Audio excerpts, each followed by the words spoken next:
Well, hello, universe, and welcome to my corner of it.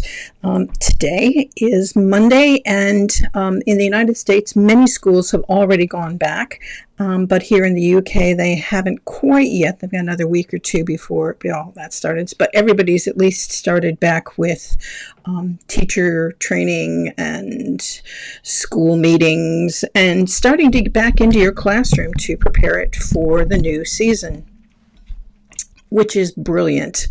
I taught full-time as a music teacher from 1975, that's September, to 1989. Those were the years that I taught full-time. I did other things after that and was still in schools quite a lot before then. But before that, I'm just going to show you my little project that I've got going here, is that I'm still making flowers. I'm going to be making flowers, I think, for quite some time yet. So I just thought I'd show you how I start with that before we get into the total nitty-gritty. Is I've just cut some strip of fabric. And I'm not precious about this. Sometimes it's longer, bigger, smaller, whatever. But I do it about 3.5 centimeters. Yes, I am bilingual now that I've lived in the UK forever. I just make a little line, cut them off, blah, blah, blah. But I never throw away the scraps. Scraps are always good for something. That is one of the things you learn as a teacher, is that you very seldom get rid of anything because you never know when you're going to use it again. I still have some of my teaching aids that I made about 40 years ago, and they're still useful.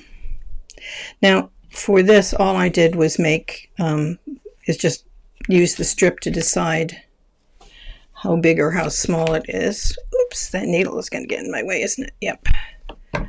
And so I just made them, and I just keep going over. Nothing needs to be totally perfect. Nothing in my life has ever been totally perfect. I don't think anybody's life has been totally perfect from the odd moment, except for an odd moment or two. So I went to this, and once I got down to this level, I just needed to make that shape, and no terribly exciting thing to do here. I just cut the two sides off, round them off, and that's it. So that's as far as we go. And so then I have a bunch of those. But I'm just going to spend time embroidering these while we chat. So you've graduated university. You are lucky enough to find a teaching job.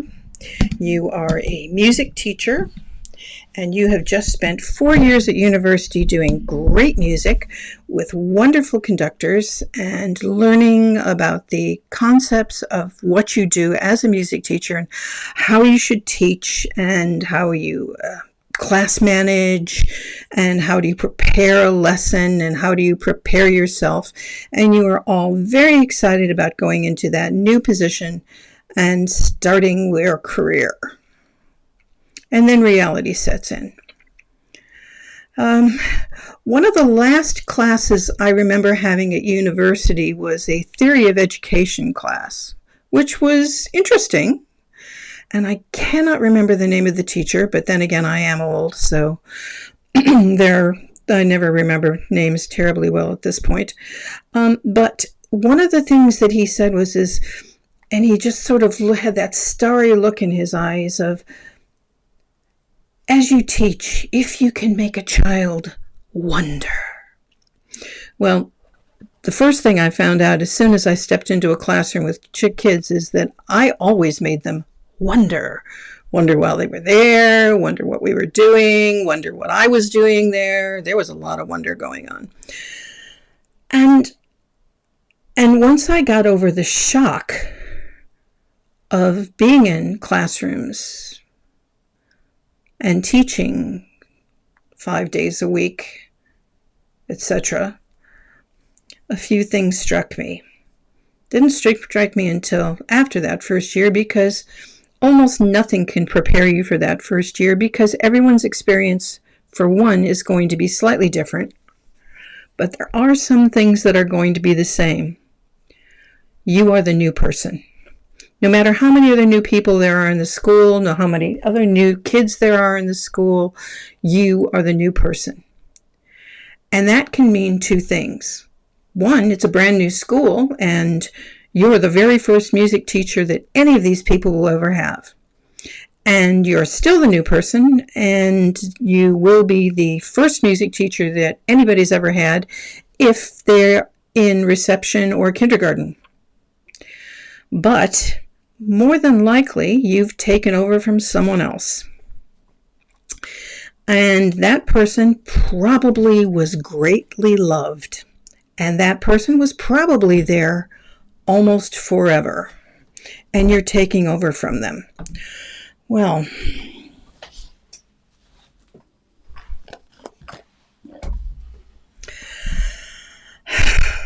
no easy way to say that. It takes time. They will either grow to love you, and that's a possibility, or they won't, and that is also a possibility, and you will move on. Your first teaching position is as much learning for you as it is for your students, probably more so. What they didn't give you at your graduation that they should have done is, one, unless your parents were really good at it, is to teach you how to fully manage your finances, how to budget, how to plan, how to pay back student loans, even if some of them you've been given opportunity to have some of that paid back for you. The second thing that they don't give you and they don't tell you is that you really should, that first year, invest in Kleenex. Because trust me, you're going to cry. And I suspect, although I am a woman, is that I think boys do too. And if they're honest, they're going to be upset. I remember walking into my first position at a school in the other side of Rockford, and I have told this story before, but only just a portion of it. I was a new music teacher. It was a farming community. I hadn't lived or taught that rurally. I never lived in a rural community before then.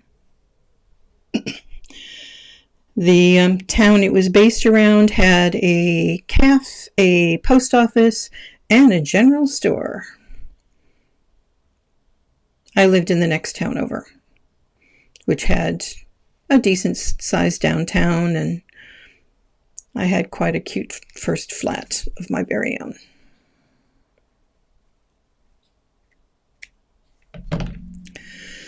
And the school was had three schools on site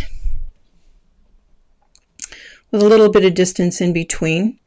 It was quite easy to walk between the middle school, high school, and the primary school, which was K through 4. I'm going to get this needle threaded. It's always my morning challenge, is being able to see that. Aha!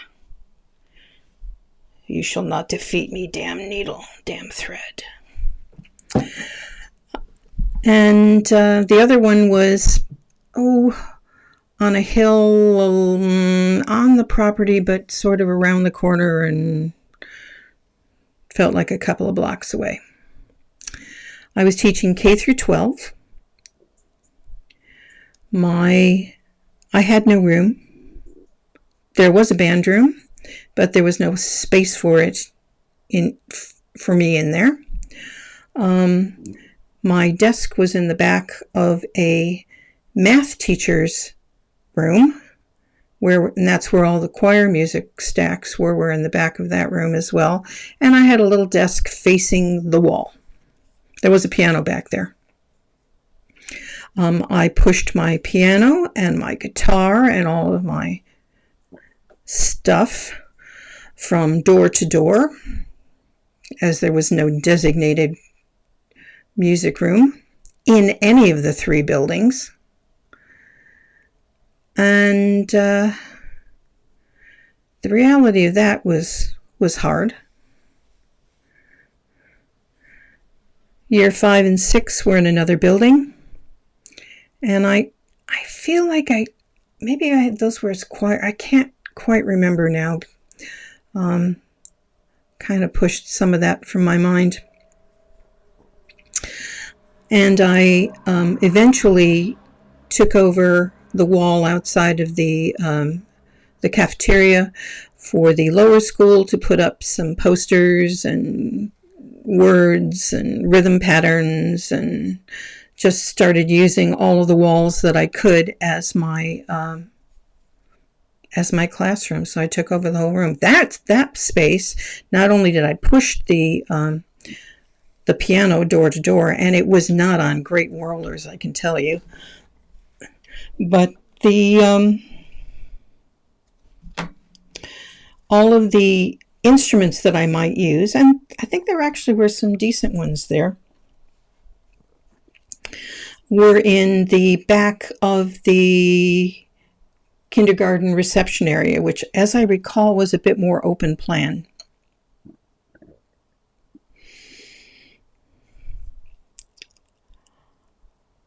It was hard.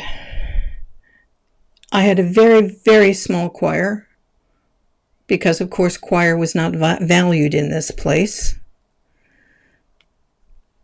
They were lovely kids. And I had my first SATB choir, or I thought it was SATB. Turned out to be SAB that first year.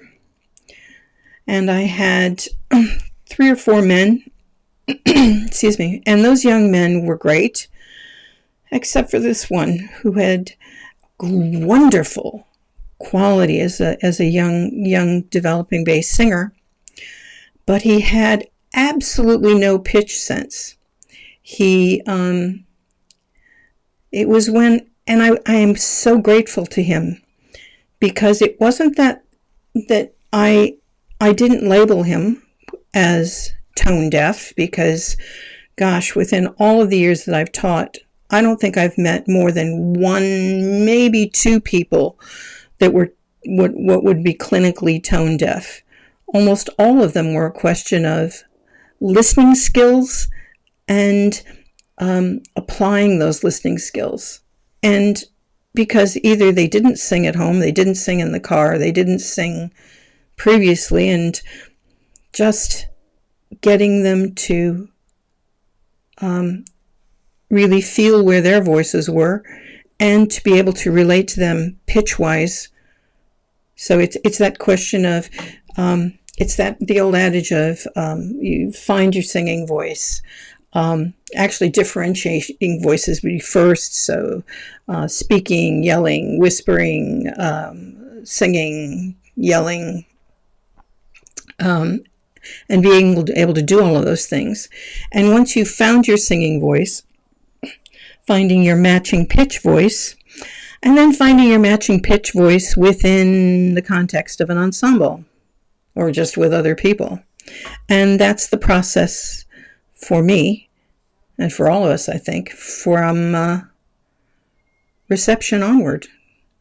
And you just have to have so many things in your toolbox to be able to help students, whatever age group they're at. So, second thing, or third thing, or whatever thing I'm on, next thing, is what they don't tell you at university, and they should tell you, is not only are you going to cry a lot that first year, because it is such a shock to the system. And actually, I don't think crying is such a bad thing. I've always felt like having a good cry just kind of gets some of the pent-up emotion that you've got. Just let it release. And, whether you're watching a sad film or whatever, or cute kittens on the internet, somebody put one on yesterday for me. God, it really should have come with a spoiler alert. And it was just a little kitten feeling lonesome and alone and scared, and he was being comforted, and God, I was so sappy about it. Yikes. Wasn't anything major, and that's the thing. It doesn't take much to make your emotions play into things. So I wish I should have just bought shares and Kleenex at that point. Probably would have been a good idea. I have a colleague, he and his wife were music teachers. They're retired now. And their students used to, in the olden days, it used to be, now it's having your mobile phone and or cell phone. And is it allowed in your classroom, and kids taking it out at inappropriate moments and using it? And I don't know if it's so much these days, but in the old days, it used to be gum was the thing. So you wouldn't stand at the door and collect their cell phones and their mobile phones. You'd stand at the door and make sure they spit out their gum. And their students found this was so funny, I think, at one point, or it was such a innately thing that they did, or they did a lot, that for Christmas one year is that some of the students bought these teachers some shares in a gum company, gum company. Well, I gather that the laugh was on those students because those shares doubled and split and redoubled and did all of that they were able to buy things like beautifully made dining room table and some other things. And so that's another thing you could invest in, a cell phone company or a gum company if that's your school, if that's a problem at your school. Oh, the things kids do.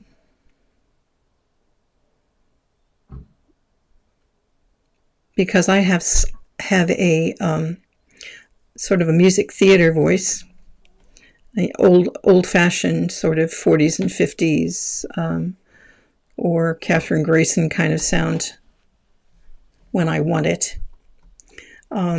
Or I can do a really terrible, although I have sung opera from time to time.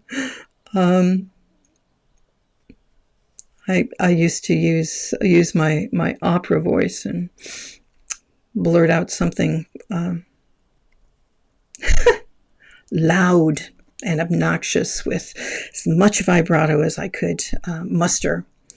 As one Christmas, some of my students gave me a Valkyrie hat, which I still have. It's a little plastic one, but it has the little plaits down the side, which is quite fun. And another group gave me a whip. They have no idea how nice that was and how useful it became in other instances, but I digress. The next thing is kind of the hard thing, is because so many things are new, and because you're working so hard and you are trying so hard and you are probably not taking as good a care of yourself as you should, is you're going to be sick that first year. You are going to be sick. You're going to have colds. You're going to have flu. I even had chicken pox, which I had no idea you could get a second time. And I was quite ill. I was out of school for a week or so because of that, I gather. And because you don't want to take time off as a new teacher. You want to think, that you are invincible and you're irreplaceable. Or just the hardest bit is you have to write lesson plans. And the idea of writing lesson plans for someone who is not you and who is probably not a music specialist is so much more daunting than the idea of going into school ill.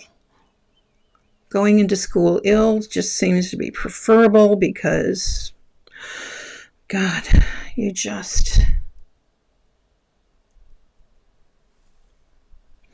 all just too much.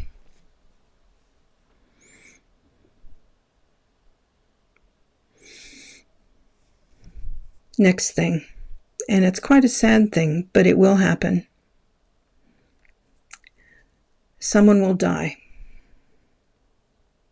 Someone's mother, someone's father, grandparent.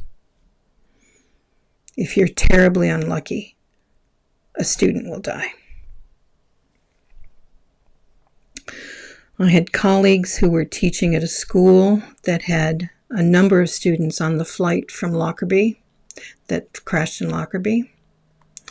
The first year that I taught in this farming community, there was a fire, and both of the parents and two of the kids died. And later on, in another school, I can remember it really clearly, is I was sitting there with a group of kindergartners and having a nice little lesson, and I was brought in a note from the office. Hint, and a really important one. Unless someone is coming to get you, to take you somewhere, and you get a note at a time when you don't expect one, don't read it. Don't read it until your class is done. Leave it and just don't read it. This note said that students that we had the previous year, this was at an international school, that had moved back to the States, and it was likely that this news was going to be on the television later that day, or be internationally or nationally or whatever known. That the father was having some issues, and he killed them all. 5 kids, himself, and the dog. He killed them all. And I was sitting there with this group of kindergartners, and having read this news, and even today it just feels... There are things that your heart just isn't able to manage. Now, death has never been something terribly unusual to me. My father was a mortician, so I grew up in a funeral home. My room for some time was above the morgue. That was interesting. And I had grown up seeing dead bodies, I think, really all my life. But it was never in a scary or a terrible fashion. The knowing someone always makes a difference. Circumstances of death always make a difference. I remember a very, very close friend of mine. I think she had leukemia. Her name was Sharon. She died when I was in probably 2nd or 3rd grade. And she just lived 2 houses down from me. We were very close friends.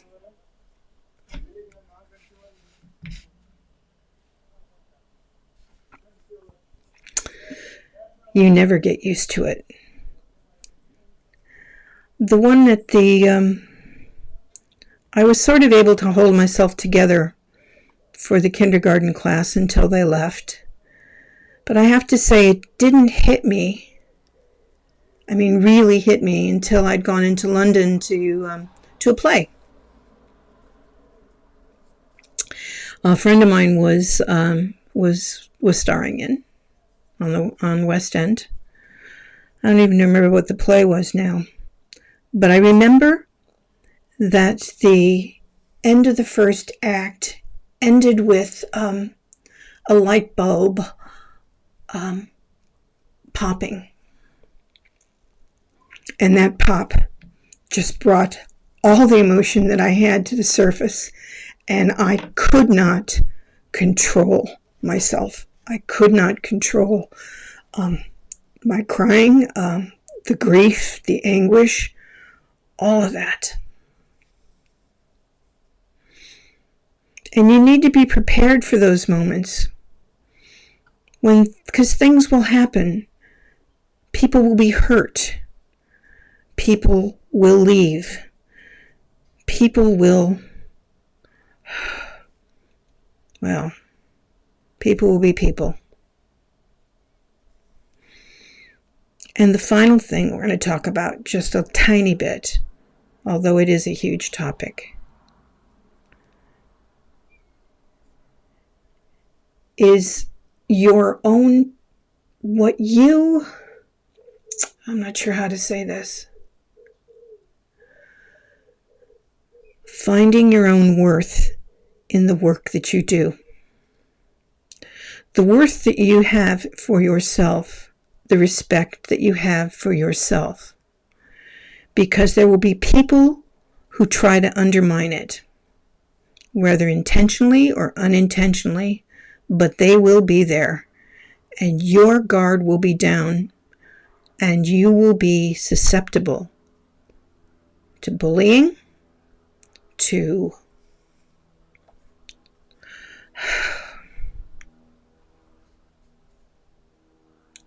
just to life, and people being not their best selves. You have to be able to regroup and find your own inner respect for yourself. And if you do that and have a good cry from time to time, you'll be fine. You learn along the way. And there's some learning that just cannot be done by anything other than experience. So this week's topics are going to be first year teaching, all three days. Well, I hope that was reasonably helpful. I don't know how enlightening it will be, but it were things I wish I had known when I started. And it doesn't matter what level of group that you work with. It doesn't matter how old, how young they are. It doesn't matter whether they're experienced singers or players or whatever. I think it all still holds true. Fight the good fight. Enjoy your teaching. And do your best. Have a good one. And that's it.